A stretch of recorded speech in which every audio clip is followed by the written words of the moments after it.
welcome to Round Robin. I'm your host, Robin McCormick with the City of Hampton.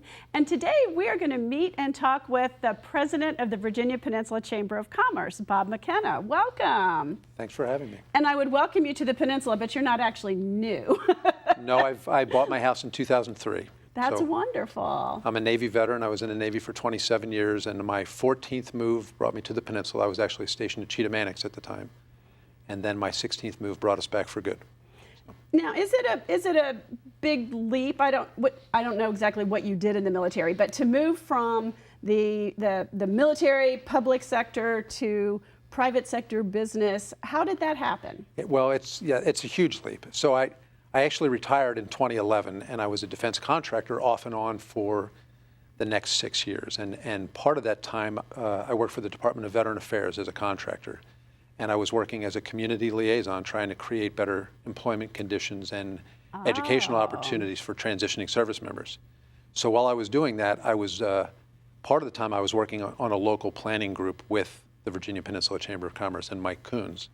And we worked together very closely and kind of developed a relationship. So when he decided to retire, I called him and said, hey, is it too far of a reach for a retired Navy guy to apply to be the president of the Chamber of Commerce? And he said, put an application in, we'll see what happens. So here I am. That's great. Yeah. Well, and it is interesting because I'll let you do it instead of doing it for you, but characterize the business community on the peninsula compared to, big cities elsewhere or other regions. Yes, so about 80% of the small businesses on the peninsula is small businesses. Which is, I think, different than a lot of core metro areas. Absolutely, and I don't have a whole lot of experience, so I can't give you any statistics on that, but my impression is that, yes, it's very different. So we have a small business mentality. Of course, we have some large businesses, too, that contribute great things to the peninsula, like Huntington Ingalls and the shipyard, of course. They're the granddaddy monster that, is the big, big, big. And we've got a couple of large regional banks, and we've got some Ferguson and some Arconic and businesses like that. And then of course, the big healthcare businesses at Riverside and Centera and Bon Secours. So. But a lot of the core of the jobs here are those small businesses. Absolutely. And I would say 80% of our membership are the small businessmen. So in a whole lot of ways, and many of those are probably military retirees, because when you look at the demographics of the area and the fact that you can retire from the military relatively young, Absolutely. You've got a little bit of a cushion in terms of pension, but you still need to do something else. And people retire with a tremendous variety of skills. They do. They have a lot of skills, and I think they have an entrepreneurial spirit very often. And their retirement pay, as you said, kind of allows them to take some risks. And they're risk takers generally because they were military retirees. You don't rush into fire if you're not a risk taker. Absolutely. And I think about 40% of our economy is defense contract based. So that's an area that's ripe for the picking, right? It is. And we would love to be able to diversify our economy. Well, that's what I was going to say. We don't want the dollars there to shrink, but we want the percentage to shrink because we want the rest of the pie to grow. Bigger pie, maybe smaller percentage defense, but we can grow that also. And go ahead. So you're working with a lot of businesses now. What are you seeing? What do businesses need? What kind of support do you guys provide for businesses to grow or to locate? Right. Okay. So I like to tell people that. So I've been on the job for 5 months now, and I like You're to an tell. expert, right? Yeah. So I'm not an expert by any stretch of the imagination, and I'm still learning, and I'll be learning for probably several years. But I'm a fairly quick learner, but there's so much to learn. So I've been telling people that for the last 5 months, I've been on my shut up and listen to smart people talk tour. So I'm building relationships with the business community and with other stakeholders who I need to work with to improve the economic conditions on the peninsula. And I think we're on the brink of some very good economic growth in the community and the peninsula community in specific, but it's going to take a lot of work. And I'm going to have to work with a lot of stakeholders in many various fields, the educators and the civic leaders and the legislative leaders, the healthcare industry and some of the big businesses and small businesses. So I'm not sure exactly how I can do that yet, but I'm learning. And I think one of the ways that I can do it is by facilitating meetings with big business, medium-sized business, small business, and those other stakeholders in the community. So the Chamber is going to take a larger advocacy role, I think, in the next few years, where we actually become hopefully the leading nonpartisan business advocacy organization on the peninsula. So big businesses and other businesses can come to us and say, hey, we need help with these, which we consider to be the top issues. So I'm kind of making this tour right now, finding out what are those top issues that everybody's thinking about. Well, and interestingly, not only do we have, we have very, very big businesses, but we don't have a lot of, sort of leading companies, and we have a lot of small business. We Right. also are how many localities in your So chamber? five municipalities. So it's Hampton, Newport News, Poquoson, York County, and James City County. And they're disparate. They're Absolutely. really very, very Yeah. different. I consider And that there's- one of my great challenges, or the chamber's great there's challenges. not one core city that Right. everybody knows is the dominant city. So Right, you've got a lot to juggle there. Oh, absolutely, and different geographically, different makeup. Some are more residential, some are more small businesses, some are home businesses, and then you have Hampton and Newport News, which are kind of the bigs. But yeah, it's a different challenge in every municipality, but I enjoy a challenge. So what can the chamber do? What does the chamber do to sort of bring these localities, businesses, kind of a wide-ranging group to bring them together? Bring them or together. create Yeah. support? So we're looking at a new event or program schedule for next year that tries to capitalize on the fact that what I was just saying is that we want to be an advocacy organization. So bring in businessmen from all different communities and all different sectors and all different business models, and bring them into the chamber or another venue, and bring in some of the city council members or the delegates or the state senators and say, okay, let's meet and greet, let's talk about what our challenges are, and then let's try to work together, because it's going to take a group effort. It's not the delegates fixing the things that are wrong, and it's not the businessmen that are fixing things it's a team effort. So I'm the guy but the chamber is the entity that will hopefully be the convener in chief, and will bring all those people together so they can work together and solve the issues. You're taking on a big challenge there, because I think the role has been sort of cross-education and learn from so-and-so. I mean, there's been a lot of speakers, Right. You bring people in, but it has been more about how do I improve my business, or how do I improve my networking, Sure. than how do we improve this economy and rules and regulations together. That's maybe the natural next step. I think so, but I've been talking Mike to did when he was here. So Mike laid the groundwork, and he did a fantastic job. He made the really chamber relevant again. energized the He made chamber. it solvent again, and he made the chamber a central voice in the community. So now it's the challenge is to take it to the next step, and then start bringing all these other groups in and saying, okay, we can lead in that we can bring all these disparate groups together, and then get them to move in the same direction. So leadership means many different things, right? Sometimes the chamber will have to get out ahead on an issue, and other times we just have to bring groups in, and one of them will get out ahead, and then every other group will follow and work together. So we'll see. We'll see how it works out. But I am excited. This is a mission, and I needed a mission again. So. Well, that's great.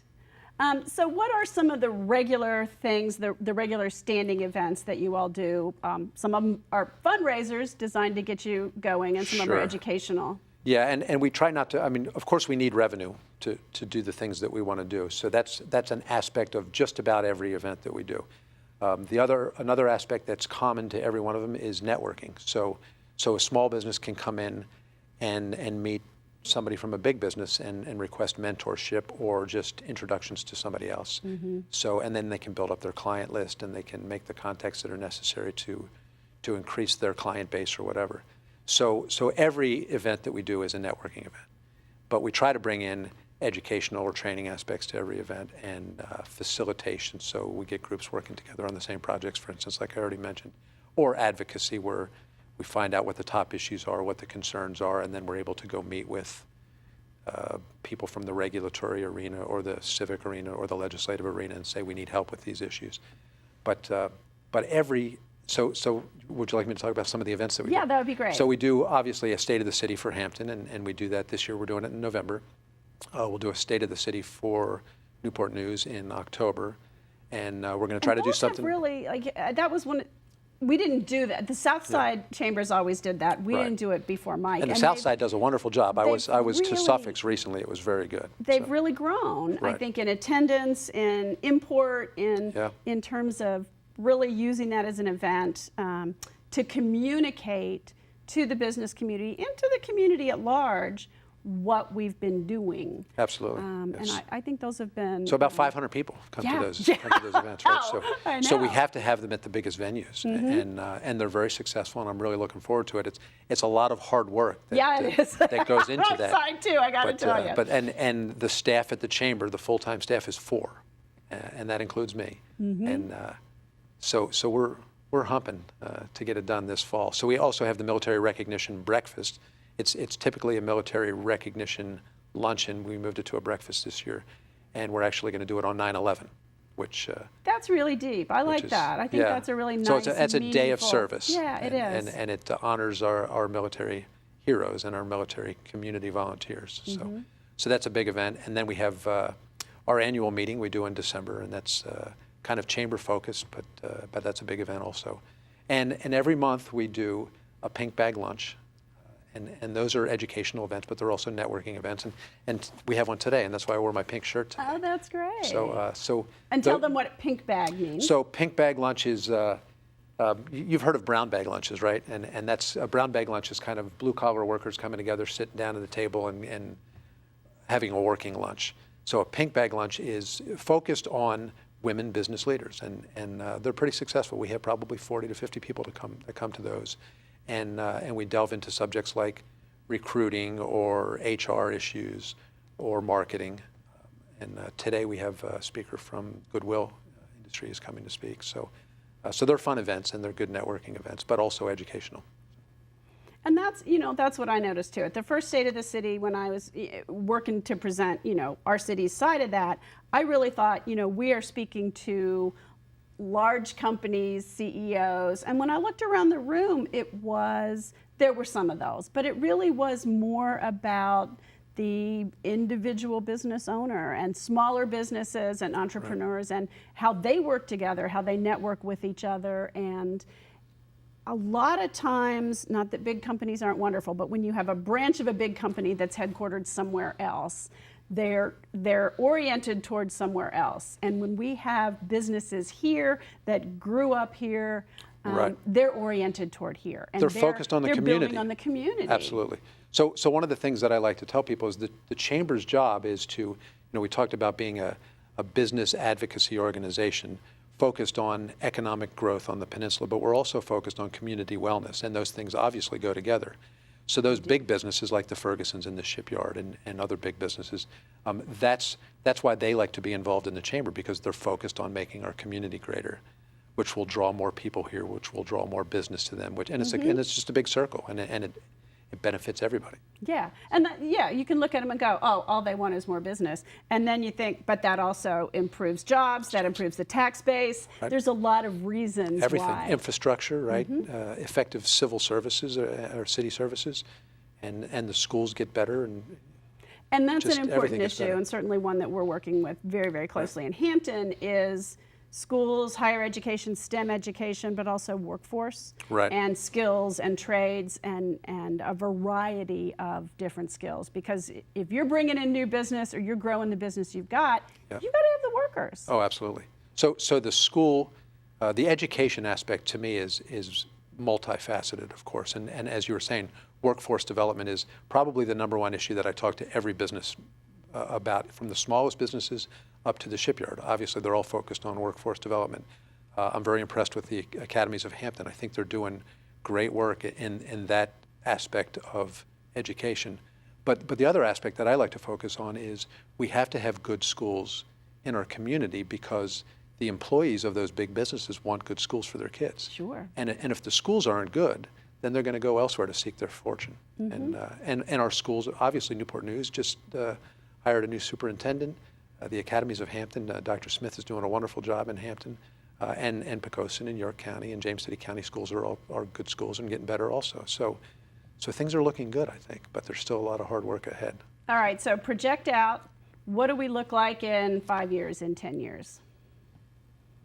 So let me say one more thing, and it's related. You're dodging that question, aren't you? Well, yeah, because I'm not a visionary, but it is related to that. So we were talking before I came in here about this false narrative about millennials don't want to come. There's nothing for millennials here on the peninsula. Oh, that's killing me. Thank you for bringing it's that such up. a false narrative, because I look around here and I say geographically we have the beach nearby, we have the mountains nearby, we have DC nearby, we have the Outer Banks.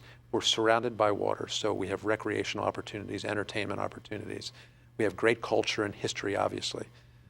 We have big businesses and small businesses that are offering good paying jobs and that are satisfying jobs also. We have churches, we have charities, we've got everything. So what more do we need that the millennials don't have? We have breweries, we have cideries, right? Exactly. We have great music venues. We have Ferguson Center and places like that, and the American Theater in Phoebus. So what's missing? Well, I don't think anything's missing, and maybe more jobs, but that will come, and that's what we're working on. But somebody said, well, my kids are going away. And I said, kids always go away because they have a sense of adventure and they want to seek, they want to go someplace new. But eventually they come back. So I have 3 grown kids. They've all gone away, and now the military took one of them away. But this is where they consider home after moving so much while we were in the Navy. The Peninsula is their home, Newport News is their home. So they come home to visit, and maybe they'll come home to work eventually. Well, and you can get new ones in, because I think our kids, they do, like, they want to experience new things, they need to go, they need to see the rest of, what life is like. But other people from the Midwest, say, where I'm from a long time ago, Ohio, are like, oh my gosh, I could live near the beach and work? Right. Come on, I'm there. Yeah. It is. So I grew up in Miami, and I've lived in, 15, 20 different places. This is where I came when I retired. So there's a lot of attractive features in this area, and people have to focus on that instead of saying we have nothing for the millennials. Well, and millennials are more statistically focused not just on the job, but on the quality of life, on the overall, on the whole package. And that is a little different, and we have a lot to offer in that arena. Absolutely. I mean, there are a lot of areas in the Midwest, like you said, where kids are looking and saying, hey, I want to go east, or I want to go to the coast. And we have to focus on that. So CNU, Hampton University, William and Mary, I think they graduate about 4,000 a year. And a lot of those students don't come from here. That's right. So, but they love it. And your college experience a lot of times is a good, and they're all wonderful institutions, so people do kind of want to stay in the region. Sure. They do look around. It's a very good opportunity. So our kids go away to college. The Northern Virginia kids come down here and go to college. Yeah, and aren't we a little easier to live in than Northern Virginia? Oh, absolutely. Who wants to live in D.C.? I did that once. Yeah, yeah. It's a great place to visit, a lot there. But maybe not the place you settle. No, this is it. All right. Newport News and Hampton. Okay, so now back to the crystal ball. Okay. What does our economy look like? What does our business climate look like? 5 years from now, we're booming. Okay. And the millennials are all staying. So other than that, I can't really say too much. Like I'm not a visionary, but I want to be part of that economic growth. And 5 years from now, I can tell you who's going to be the president and CEO of the Virginia Peninsula Chamber of Commerce. You're going to stick around? Bob McKenna. All right, I'm writing that down. You're on video. We've got your commitment. This is my home, and this is a job that I love, so I'm staying. It's great to have you. Thank you so much for coming by. Thanks for having me. It was wonderful. Good. And thank you for watching. I hope you've learned a little bit about what the Chamber does, how they do it, what their goals are, and how we are all partnering and working together to strengthen the economy in this area, to bring jobs in, and to build the businesses that we have. Thank you for watching.